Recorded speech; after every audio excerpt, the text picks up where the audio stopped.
Assalamualaikum warahmatullahi wabarakatuh.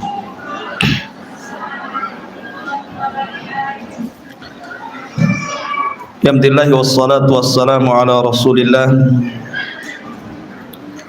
wa ala alihi wa sahbihi wa mawalah wa la hawla wa la quwata illa billahi wa ba'du.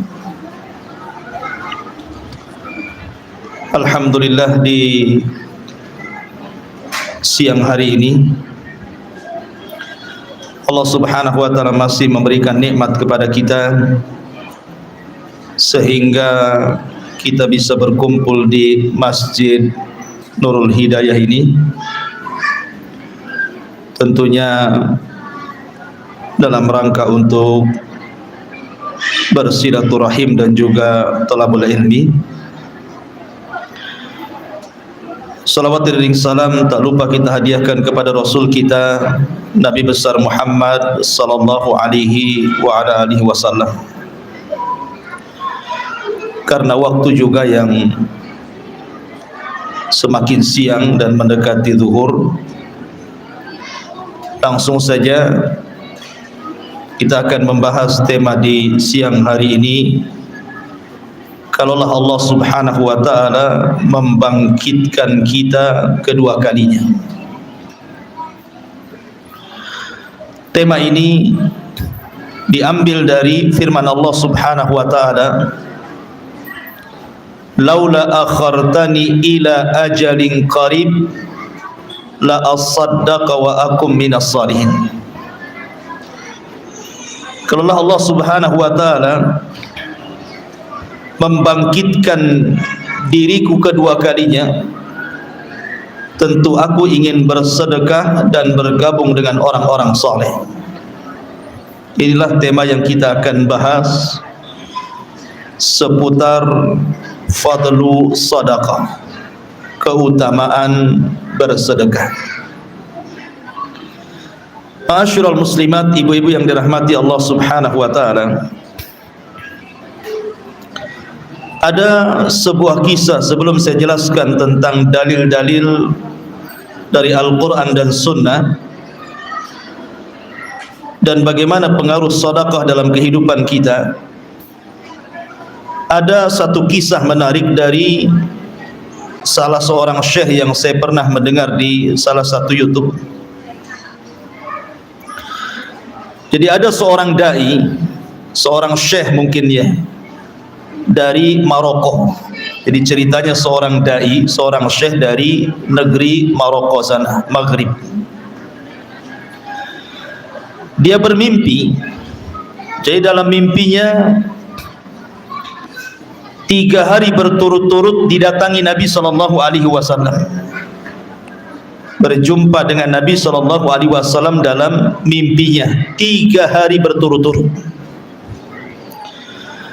Kemudian Nabi sallallahu alaihi wasallam berwasiat agar seorang dai ini yang ada di Maroko berangkat ke Haram, bahwa di sana ada salah seorang dari penduduk Mekah yang dihabarkan oleh Nabi sallallahu alaihi wasallam bahwa dia termasuk ahlul jannah, bahwa dia termasuk dari penduduk surga. Sehingga seorang dai ini heran gitu, karena mimpinya ini setiap hari. Hari pertama mimpi berjumpa dengan Nabi, kata Rasul dalam mimpinya itu, temui seseorang, habarkan bahwa dia termasuk penduduk surga. Hari kedua juga sama, hari ketiga juga sama. Akhirnya dia penasaran, dia pun menyiapkan diri untuk pergi umroh dari Maroko menuju Mekah. Berangkatlah seorang dai ini dari Maroko ke Mekah. Setelah melaksanakan umrah, kemudian dia pun mencari sosok orang yang ada dalam mimpinya itu. Tentu karena dia orang asing di Mekah, apalagi tidak ada alamat yang jelas, akan mempersulit untuk mencari orang ini. Tetapi setelah berkoordinasi dengan para masyaikh, para dai yang ada di Mekah, akhirnya dia mendapatkan informasi orang yang disebutkan dalam mimpinya itu. berangkatlah dia ke sebuah desa yang sangat jauh dari Mekah. Kemudian setelah berjumpa dengan orang tersebut, dalam bayangan dia, karena Nabi SAW mengatakan, habarkan kepada orang tersebut bahwa dia termasuk penduduk surga. Jadi dalam gambarannya itu, dia akan berjumpa dengan sosok orang yang penampilannya agamis gitu ya, mungkin janggutnya panjang, cingkrang, pakai jubah, ahli ibadah. Itu mungkin sosok bayangan dia. Ketika berjumpa aneh gitu ya, karena jauh daripada sosok ibadah. Bahkan terkenal orang itu di kampungnya orang yang paling jahat. Kemudian akhirnya karena dia harus menyampaikan sebagai amanahnya dalam mimpinya, dia pun mengatakan, ya fulan, aku jauh-jauh dari Maroko ke sini hanya ingin menyampaikan mimpiku, karena aku setiap malam berjumpa dengan Rasul dan Rasul mengatakan kepada aku, sampaikan kepada orang itu bahwa dia termasuk penduduk surga. Sebenarnya apa yang kau amalkan? Maka orang ini mengatakan, demi Allah aku tidak mengamalkan apapun. Bahkan boleh dikata aku ini orang yang paling jahat di negeri ini, kalau tidak dikatakan di seluruh Mekah. Kemudian dia mengatakan, coba ingat-ingat, ataukah engkau pernah mengamalkan sesuatu, beramal sesuatu gitu ya? Maka dia baru teringat, iya, boleh jadi aku punya tetangga, suaminya sudah meninggal dan dia sudah menjadi janda, kemudian banyak anaknya. Aku pun kasihan dengan mereka. Dan sejak itu, aku walaupun sejahat-jahat ini, aku bersumpah kepada Allah, aku akan membagikan setiap hasil kerjaku, selain untuk anak dan istriku, separuhnya aku berikan kepada tetanggaku yang fakir dan miskin. Dan itu tetap kujalankan sejak aku bersumpah kala itu sampai hari ini. Tetap aku tidak putus bersedekah kepadanya. Kata seorang dai dari Maroko, oh boleh jadi ini yang menyebabkan aku berjumpa dengan Rasul, dan dalam mimpinya Rasul mengatakan, sampaikan kepada orang itu bahwa dia termasuk ahlil jannah. Akhirnya kemudian seorang dai dari Maroko ini memaksa dia untuk menemani dia pergi umroh kembali. Kalau engkau sudi, tolonglah aku antar ke haram, kita sama-sama berangkat ke sana. Akhirnya kemudian dia pun diantar ke haram. Kemudian orang ini tiba-tiba kemudian sholat, ketika sujud dia sudah tidak bangkit lagi. Rupanya Allah Subhanahu wa ta'ala wafatkan dalam posisi sujud. Kisah ini yang ingin saya katakan, bahwa di antara fadilah sedekah adalah sababun liduhulil jannah, sebab orang itu masuk ke dalam surga. Ma'asyiral muslimat yang dimuliakan Allah Subhanahu wa ta'ala, saya akan buat semacam pertanyaannya. Yang pertama, kita tahu bahwa apabila orang ditanya, mau enggak anda ini terbebas dari azab neraka? Pasti jawabannya mau. Jangankan lagi neraka ya, api dunia saja panasnya luar biasa. Jadi kalau anda ditanya, maukah anda terbebas dari api neraka? Semua pasti akan mengatakan mau. Karena bagaimanapun orang yang masuk ke dalam neraka dan dibebaskan dari api neraka itu, berarti orang itu memang orang beruntung. Sebagaimana Allah mengatakan, faman zuhzi'a 'anil nar wa udkhilal jannah faqad faz. Siapa yang dikeluarkan dari neraka dan dimasukkan ke dalam surga, berarti dia memang orang sukses.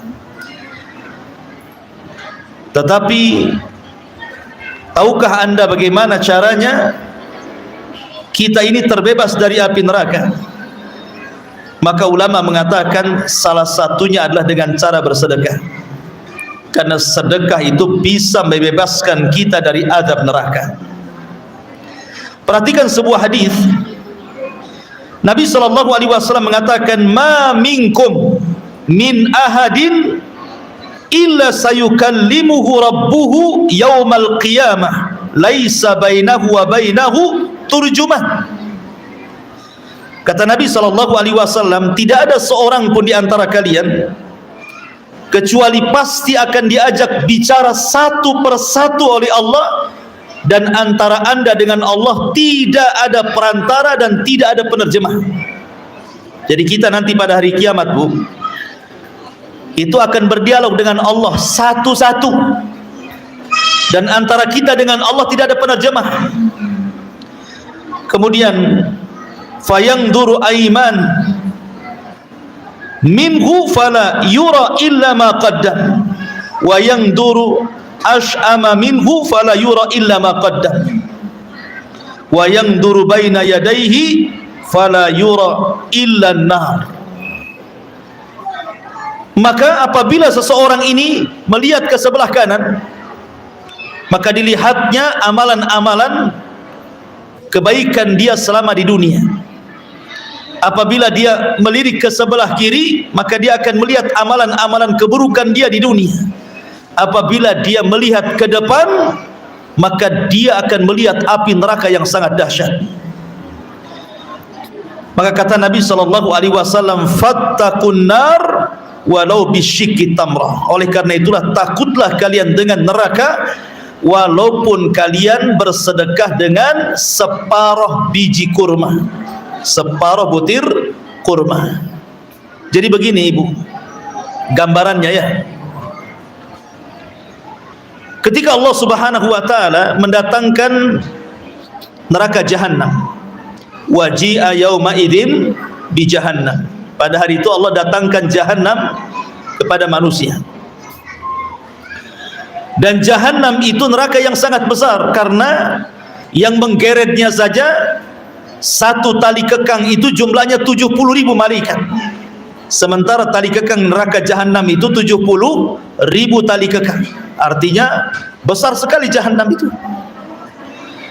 Ketika Allah Subhanahu wa taala datangkan jahanam di hadapan kita semuanya nanti pada hari kiamat, maka manusia akan terbagi menjadi 3. Manusia pertama akan diangkat oleh Allah Subhanahu wa taala sehingga sampai di bawah arsy Allah Subhanahu wa taala, dan mereka adalah muqarrabun, orang-orang yang dekat dengan Allah Subhanahu wa taala. Maka didekatkan dengan Allah, kemudian diletakkan di bawah arsy. Kemudian kelompok yang kedua, ashabul yamin, orang-orang yang mendapatkan catatannya dengan tangan kanannya, maka diangkat juga sehingga jahanam di bawahnya. Adapun kelompok yang ketiga, itulah kelompok yang dihadapkan dengan jahanam dan dia tidak bisa kecuali dikelilingi oleh neraka, karena tidak diangkat oleh Allah Azza wa Jalla. Dari sini Nabi SAW mengatakan, apabila kita melihat ke sebelah kanan, disitulah ada catatan amalan kita. Kemudian apabila kita melihat ke sebelah kiri, di situ pula catatan amalan kita. Apabila kita melihat ke depan, maka di situ neraka yang menyala-nyala. Kata Nabi SAW, takutlah neraka itu walaupun hanya bersedekah dengan separuh kurma. Bayangkan, Nabi SAW mengatakan, fattaqun nar walau bisyikki tamrah. Takutlah ke dalam neraka walaupun hanya bersedekah dengan separuh buah kurma. Karena sedekah itu bukan dilihat dari besar kecilnya. Sedekah itu bukan dilihat dari besar dan kecilnya, tetapi yang dilihat adalah keikhlasan dan sesuai dengan kemampuan dia bersedekah. Karena begini, ada orang yang mengatakan, Ustadz, sedekahkan untuk orang kaya saja, masa saya orang miskin harus sedekah? Harusnya saya penerima sedekah lah, kan gitu. Ingat bahwa barometer kekayaan menurut para sahabat dengan menurut kita itu kacamatanya berbeda. Mungkin menurut ibu, kalau orang kaya yang bersedekah itu mungkin banyak rumahnya, banyak hartanya, banyak perusahaannya, uangnya miliaran di ATM dan begitu seterusnya. Bukan begitu mi'yar ataupun pandangan sahabat itu. Orang dikatakan kaya itu bukan itu. Sebagaimana dikatakan oleh Abdullah ibn Amr ibn As radhiyallahu an, ketika ditanya tentang ta'rif definisi orang kaya yang bersedekah. Kata Abdullah ibn Amr bin As mengatakan, apakah engkau ada makanan yang kau makan setiap harimu? Dia mengatakan ya. Apakah engkau punya rumah yang kau tempati? Dia mengatakan ya. Apakah engkau punya keluarga dan kau bisa memberikan makan kepada mereka? Ya. Berarti anda orang kaya. Jadi kekayaan itu tidak mesti harus punya perusahaan. Yang jelas kita bisa makan setiap hari, kemudian anak-anak juga bisa makan, kemudian anda punya pasangan, itu sudah orang kaya, kata Abdullah ibn Amr ibn As. Bahkan dikatakan kepada seseorang, apakah anda punya pembantu? Dia mengatakan ya. Idzan anta muluk, kalau begitu engkau raja, karena engkau punya pembantu walaupun satu. Jadi kacamata kita dengan kacamata para sahabat berbeda.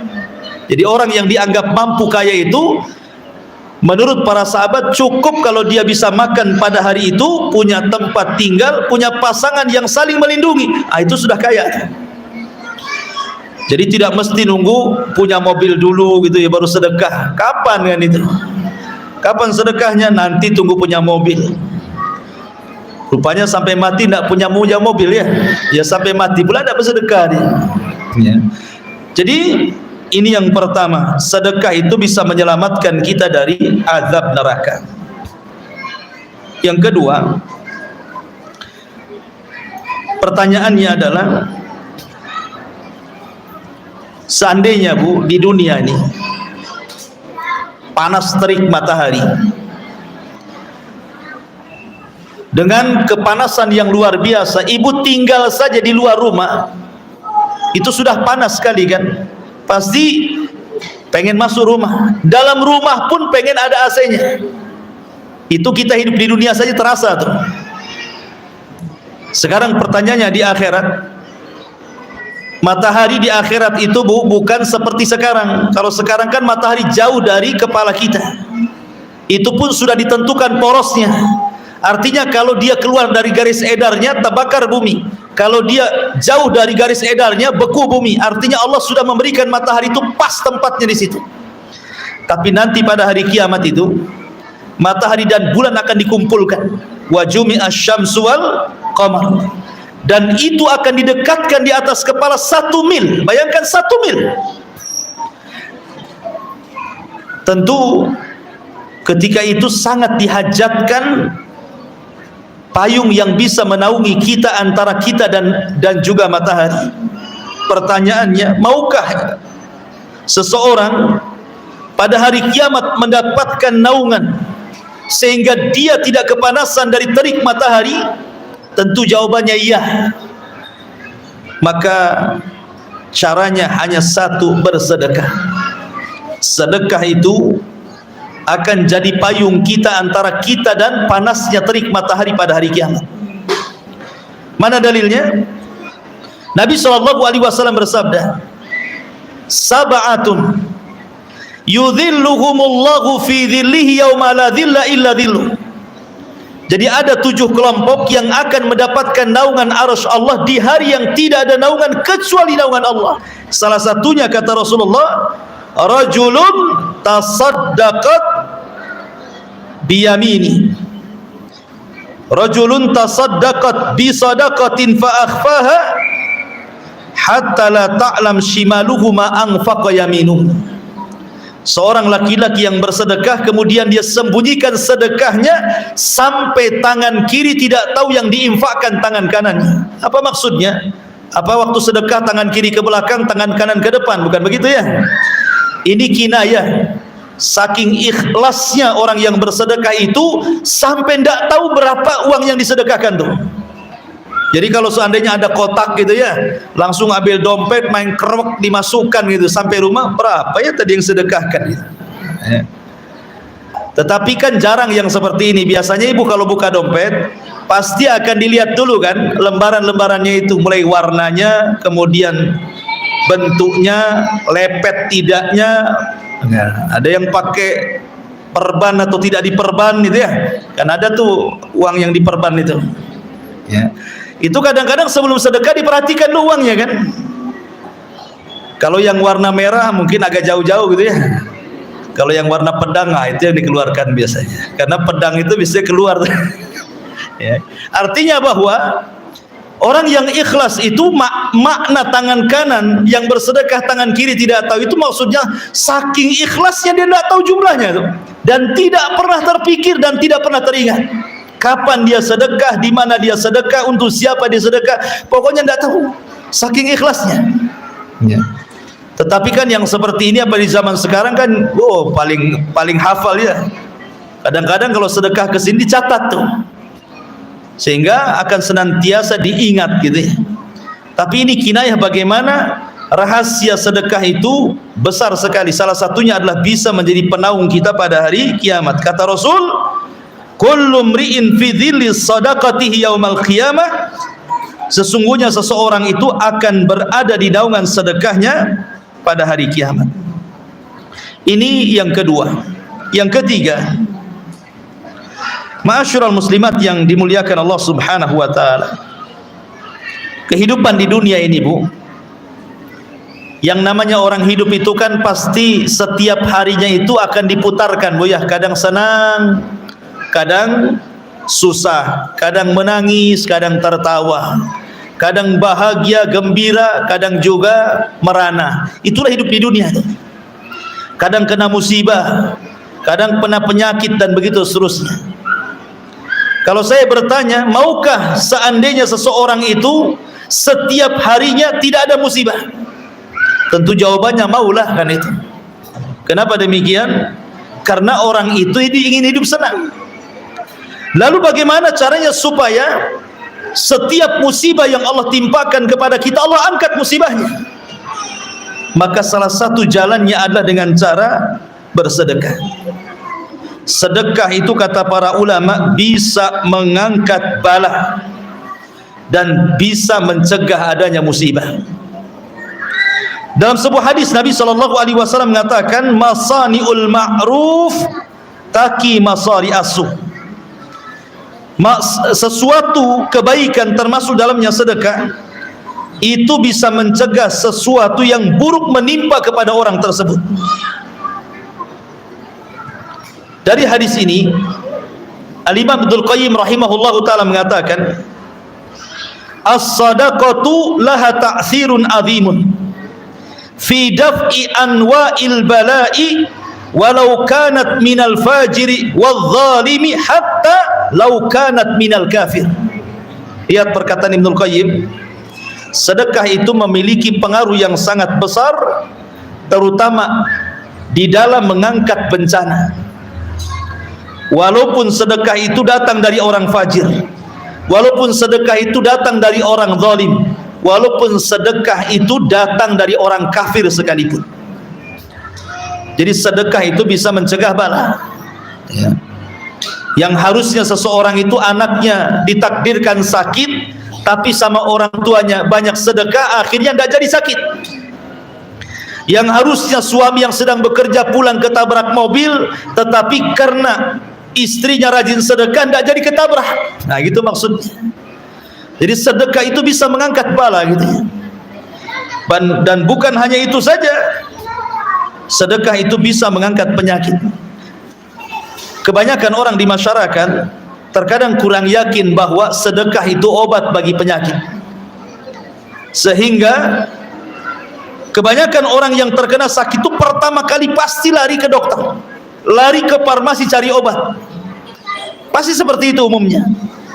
Padahal sesungguhnya sedekah itu obat yang paling manjur untuk mengobati penyakit.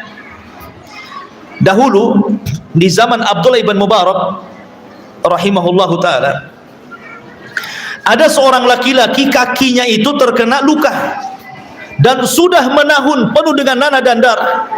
Diobati ke sana kemari, tidak sembuh-sembuh orang ini. Akhirnya dia datang kepada Abdullah ibn Mubarak radhiyallahu rahimahullahu ta'ala dan mengatakan, ya ibnal Mubarak, sesungguhnya aku memiliki luka di kakiku, lihat penuh dengan nanah dan darah. Kira-kira apa obatnya?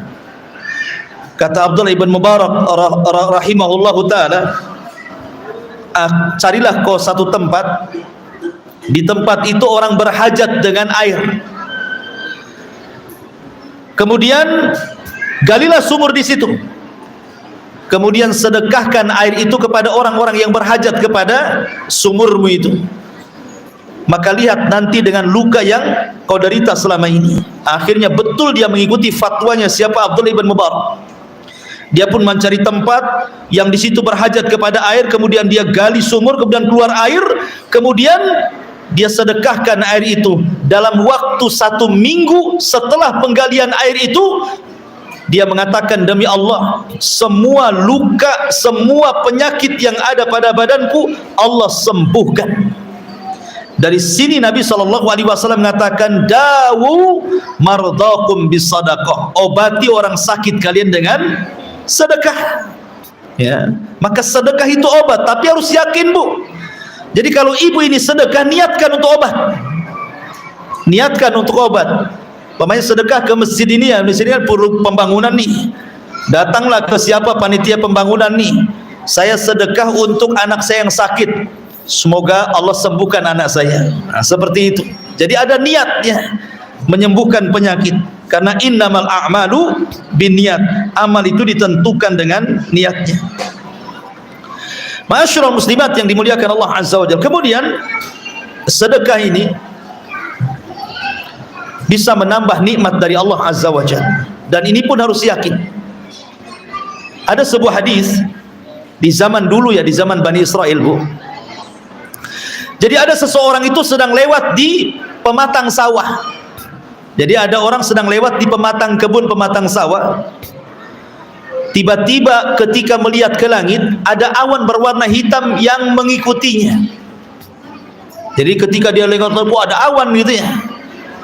Tiba-tiba di balik awan itu ada suara. Suaranya begini, iski hadi kota fulan, iski hadi kota fulan, hujani ladangnya si fulan, hujani ladangnya si fulan. Nah, seperti itulah teriakan di balik awan itu. Jadi orang yang sedang berjalan di pematang sawah ini kaget. Kok ada suara, tapi bukan dari arah depan, belakang, samping kiri, samping kanan. Suara ini ada di balik awan. Jadi dia melihat ke langit, ada awan yang berjalan. Maka awan diikuti oleh orang ini. Akhirnya sampai awan ini kemudian singgah di sebuah petak kebun. Kemudian tiba-tiba turun hujan. Anehnya hanya kebun itu saja yang dihujani. Sebelahnya tidak kena hujan, sebelah kirinya tidak kena hujan, depan belakang tidak pernah ke hujan. Hanya di situ saja airnya itu, hujannya. Hujan lokal ya bahasa kita ya. Tiba-tiba kemudian penasaranlah orang ini. Kenapa awan hitam ini hanya menghujani tempat itu, habis itu pergi awannya. Jadi dia ingin mencari tahu siapalah pemilik kebun itu. Ditunggui, akhirnya jumpa pula kemudian pemilik kebun ini. Kemudian ditanya, ya fulan, siapa namamu? Kemudian dia mengatakan fulan ibn fulan. Kaget dia, kenapa? Karena nama itu persis dengan nama yang disebutkan orang yang berteriak di belakang awan itu.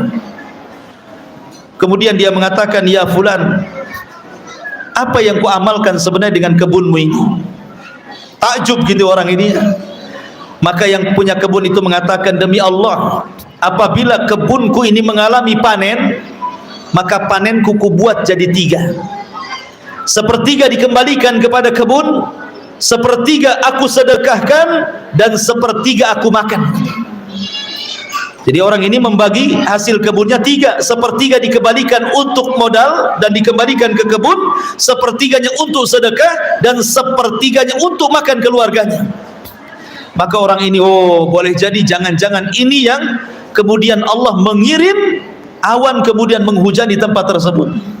Jadi harus yakin ya, bahwa ada rahasia di balik sedekah ini. Ada rahasia di balik sedekah. Tidak mungkin tidak gitu ya. Karena kalau bicara tentang sedekah ini, hampir semua agama menganjurkan. Bahkan Al-Quran banyak sekali hadis ayat-ayat yang bercerita tentang masalah sedekah, baik secara anjuran, begitu juga hadis, ataupun kisah-kisah yang menceritakan kisah Bani Israel dan ancaman-ancaman orang yang tidak mau sedekah. Artinya bahwa sedekah ini banyak sekali perintahnya. Tidak mungkin kalau tidak ada rahasia di balik sedekah ya. Makanya penting orang itu bersedekah. Ini yang keberapa ini? Yang keempat, yang kelima. Jadi setiap hari itu Bu, Allah Subhanahu wa taala mengutus para malaikat untuk memberikan kenyamanan bagi hamba-hamba Allah. Jadi ada malaikat yang menurunkan hujan, ada malaikat yang menumbuhkan tumbuhan, ada malaikat yang keliling-keliling mencari orang yang berbuat baik, dan malaikat ini banyak sekali di bumi. Tetapi ingat bahwa malaikat itu diturunkan dalam rangka bertugas dari perintah Allah Azza wa Jalla. Jadi ada orang-orang itu yang didoakan malaikat setiap hari Bu. Pertanyaannya, mau enggak Anda didoakan para malaikat? Tentu jawabannya maulah. Kita didoakan malaikat setiap hari ya. Jangankan malaikat yang doa Bu ya, ibu saja didoakan oleh tetangga setiap hari kan senang Bu ya. Apalagi setiap hari itu kita didoakan para malaikat. Siapa yang tidak senang yang mendoakan kita malaikat? Lalu bagaimana caranya? Caranya adalah dengan cara bersedekah. Sedekah itu menjadikan setiap hari malaikat akan mendoakan kita. Lihat hadis Nabi. Nabi SAW mengatakan, "Ma min yaumin yusbihul ibad illa wa malakani yanzilan yaqulu ahaduhuma Allahumma a'ti munfikan khalafa wa yaqulul akhar Allahumma a'ti mumsikan talafa." Tidaklah setiap pagi kecuali malaikat akan turun. Kemudian dua malaikat yang turun ini akan berdoa. Yang pertama mengatakan, "Ya Allah, berikan kepada yang suka infak ini harta yang berlebih." Kemudian yang satunya mengatakan, "Ya Allah, berikan kepada orang yang mencegah hartanya tidak diinfakkan itu kehancuran dan ketidakberkahan." Jadi setiap hari malaikat mendoakan orang yang infak gitu. Makanya Bu, kalau ibu ingin didoakan setiap hari oleh para malaikat, maka sukalah berinfak. Bagaimana caranya? Ibu tinggal minta ya macam celengan gitu ya. Kan biasa ada tuh kalau di masjid ini nyediakan celengan amal, minta satu saya, taruh di rumah gitu ya. Kemudian setiap hari kan ibu bisa masukkan uang koin itu, karena uang koin itu kan uang yang paling suka ibu infakkan biasanya ya, selain yang lembar-lembar itu biasanya. Uang koin itu uang yang paling dekat dengan sorga Bu, karena hari-hari itu aja ya, buka kotak infak itu lagi yang keluar itu, buka celengan itu lagi yang keluar. Yang merah-merah itu dah di mana-mana Bu ya, mungkin di mall lah, itulah yang merah-merah biasanya ya. Artinya bahwa kita bisa berinfak setiap hari kan. Coba bayangkan, satu uang koin dimasukkan ke dalam celengan, satu hari itu kita didoakan malaikat coba ya. Makanya tidak masalah infak itu dicicil, tidak apa-apa Bu. Ibu punya uang 100.000, kalau infak satu kali habislah 100.000 itu. Tapi kalau ibu tukar tuh ya, jadi 2.000-an kan banyak tuh. Setiap hari 2.000, walaupun kalau itu nggak selesai biasanya masjidnya kalau 2.000 tuh gitu. Tetapi kan kalau orang ramai kan selesai juga lah, insya Allah ya. Intinya bahwa kalau ingin didoakan para malaikat setiap hari, rajin-rajinlah bersedekah. Ma'asyiral muslimat yang dimuliakan Allah Azza wa Jalla. Kemudian juga di antara keutamaan sedekah, tentu kalau seandainya seseorang ditanya mau nggak masuk surga, pasti jawabannya maulah. Masa nggak mau masuk surga? Bodoh orang nggak mau masuk surga. Bagaimana caranya? Bersedekah. Karena di surga itu Bu ada pintu namanya babus sedekah, pintu sedekah. Surga itu berapa pintu? Jumlahnya 8 pintu. Kalau neraka 7 pintu. Kenapa pintu surga lebih banyak dibandingkan pintu neraka? Menunjukkan rahmat Allah lebih luas dibandingkan kemurkaannya. Lah dari 8 pintu surga itu ada namanya pintu sedekah. Makanya dalam hadis Nabi SAW mengatakan, fa in kana min ahli sadaqati du'iya min babis sadaqah. Kalau di dunia dia termasuk ahli sedekah, maka akan dipanggil dari pintu sedekah. Jadi sampai dibuatkan pintu khusus di surga itu bagi orang sedekah itu. Sampai-sampai kalau dia ahli sedekah kan dipanggil, hei orang-orang yang suka sedekah, masuk dari sini katanya. Dan apabila kemudian sudah masuk semua ahli sedekah, maka pintu tidak akan dibuka kembali kecuali bagi khusus orang-orang yang bersedekah saja. Jadi sampai sorga ada pintunya, namanya babu sedekah, pintu sedekah. Ya. Kemudian juga yang selanjutnya, saya kira Bu, kenapa manusia itu tidak pernah bosan bekerja? Karena ingin bertambah kan? Orang sudah punya rumah, ingin punya rumah lagi. Orang sudah punya rumah lagi, ingin punya rumah lagi. Orang sudah beli kebun, ingin beli kebun lagi. Orang sudah punya motor, ingin beli mobil lagi. Fitrah manusia itu kalau soal kekayaan ingin ditambah. Tidak ada manusia yang ingin miskin itu.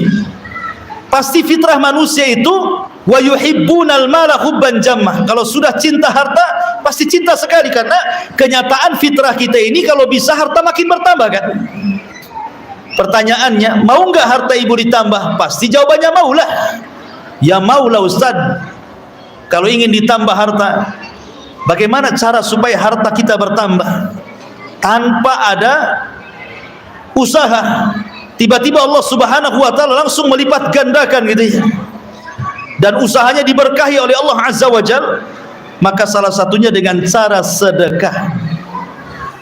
Sampai Nabi bersumpah dan mengatakan, salah satu uqsimu billah, katanya, ada 3 kelompok aku bersumpah kepada mereka. Nabi tidak perlu bersumpah lah, tetapi menunjukkan bahwa Nabi ingin meyakinkan bahwa 3 kelompok ini memang luar biasa.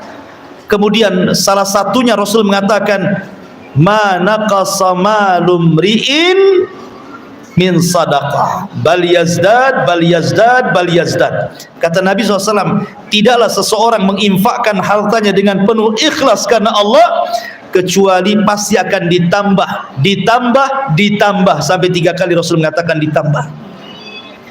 Bahkan Allah mengatakan dalam Al-Quran, man dzalladzi yuqridullaha qardan hasana fayudha'ifahu lahu ad'afan katsira. Siapa yang mau bermuamalah bersama Allah, maksudnya bersedekah dengan Allah, maka Allah akan lipat gandakan itu pahalanya, dan Allah akan lipat gandakan kekayaannya. Termasuk juga Allah mengatakan, wa ma anfaqtum min syai'in fahuwa yukhlifu wa huwa khairu raziqin. Dan banyak lagi ayat-ayat yang menjelaskan tentang bertambahnya harta orang yang suka bersedekah. Dan banyak lagi ayat-ayat dan hadis-hadis yang bercerita tentang keutamaan sedekah.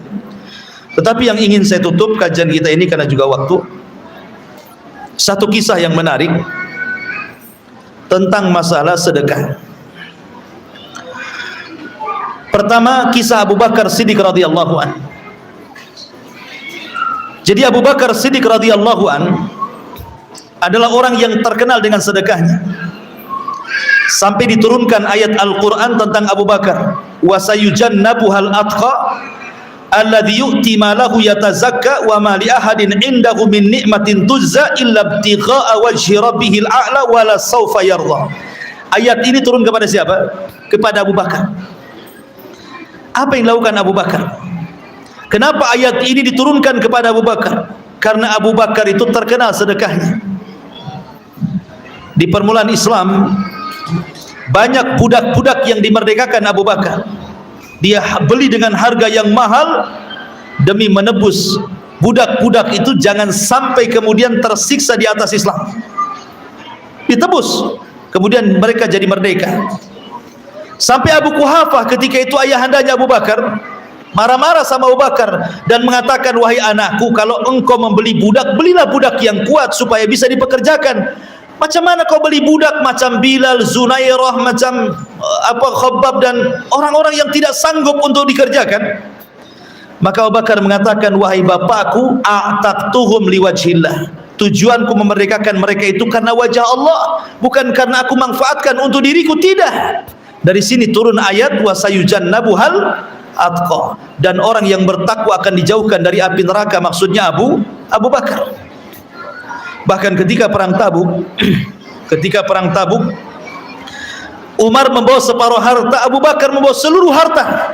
Kemudian dia mengatakan, anfaqtuhu liwajhillah, aku infakkan karena Allah Subhanahu wa taala. Luar biasa. Ini Abu Bakar. Kemudian Utsman bin Affan radhiyallahu anhu, dia menginfakkan banyak harta dalam perang Tabuk sampai Rasulullah SAW naik ke atas mimbar. Kemudian, ma dharra ya Utsman ma amilta ba'da hadzal yaum. Wahai Utsman, tidak ada yang memudaratkan apapun kepadamu setelah hari ini, kau infak banyak sekali. Sampai dipuji seperti itu oleh Nabi SAW. Kemudian juga ada sahabat yang luar biasa namanya Abu Dahda, Bu. Saya tutup dengan kisah Abu Dahda. Ketika Allah Subhanahu wa taala turunkan ayat lan tanalul birra hatta tunfiqu mimma tuhibbun, kalian tidak akan sampai kepada level tingkat amal soleh tertinggi sampai kalian menginfakkan apa yang kalian sukai dan kalian senangi. Abu Dahda itu, Bu, punya kebun. Kemudian kebun ini strategis tempatnya. Mungkin kalau sekarang ini tengah kota lah gitu, harganya mahal.